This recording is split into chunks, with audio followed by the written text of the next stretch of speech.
Ndeto ingĩ tungiuga nĩ cia pole mũno kũrĩ Trizah nĩ irakorirwo igĩkwo nĩ andũ tungiuga matiendaga kuona angĩ magĩtherema, andũ a Wivu na andũ a ngoro njirũ.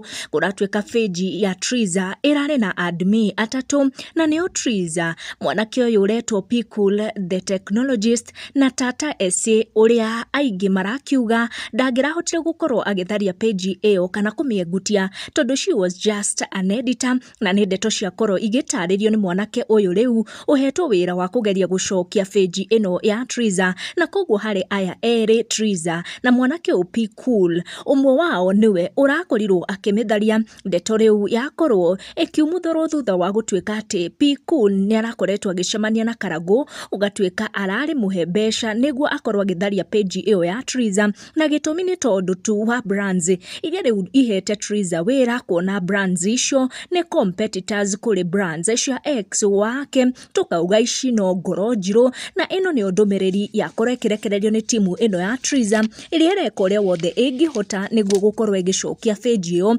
Akorwo akĩanjĩrĩria na kuga, let me start by saying that Trizah had 3 admins, niwe tata Ciigie, a guy named Cool technologist, and herself. Now Cool na Trizah had full access to the page, while Ciigie had an editor's role. It is important to note that an editor cannot delete a page. Athiĩ na mbere na gũtarĩria kiuga, it's also important to know that Mr. Cool had access to Trizah's Gmail account, which was the main recovery option of the page. Na akorwo akiuga her page was not hacked, nor was it reported, suspended or hidden.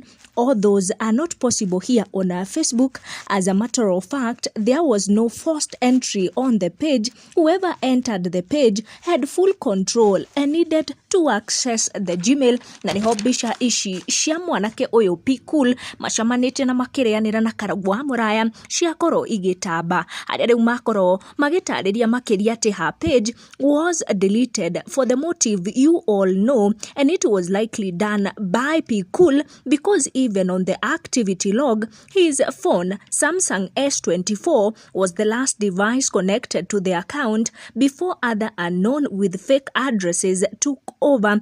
Tata Ciigie nake nĩ akorirwo akĩaria na akorwo akĩra arĩa marageria gũconya mũhĩa wa maingĩ ndeto-inĩ ici matige, tondũ he was not the one. Na nĩ ũkuona ndeto iria ciagĩkorwo igĩtarĩrio ciĩgiĩ mwanake ũyũ ũgĩtuĩka we nĩwe ũrarĩ na recovery email ĩrĩa ĩngĩteithĩrĩria page ĩno gũkorwo ĩgĩcoka. Na tata Ciigie nĩ arakoretwo agĩtarĩria kiuga nĩ maracamanĩtie na ma lawyers a Trizah, mwanake ũyũ ũrĩa ũrokĩte na lawyer wake, no thutha mũtheri thutha wa gũgĩkorwo magĩikara thĩ na kwaria, arakorwo demand aheo wĩra nĩ Trizah, akorwo arĩ fully employed nĩ Trizah.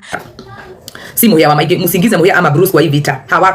Hawako even hivi kidogo hivi. So wakati tulienda meeting, alitupata na wakili wetu. Na yakiuka na wakili wake, uka na maratathi, aenda masign consent, atuweke full employed. Guys, to do what? To do what? So Meta wametutumia all the information. Juzi tungerudishiwa hiyo account. Cause to verify the page ya Trizah yenye imepotea, na tumeverify na account yake, tumetuma KRA, tumetuma ID, tumetumia zile vitu zote. Meta walikuwa wanahitaji. The guy wakati alitoka hapo, cause Meta walitutumia mpaka profile picture yake. Walitutumia kwa hiyo nini? Kwa hizo details za Trizah zenye zinafanya recovery. Unafikiri wewe ni mjanja sana. Ulienda ukacontact Meta, unakatalia page ya Trizah, ukasema page ni yako, ni wewe ulifungua. Shame on you. Ni mimi nilifungua hiyo page. Ukiulizwa hata hiyo page ilifunguliwa date gani, huwezi jua cause ni mimi nilifungua. Mbona unafanyia Trizah hivyo? Just because of money.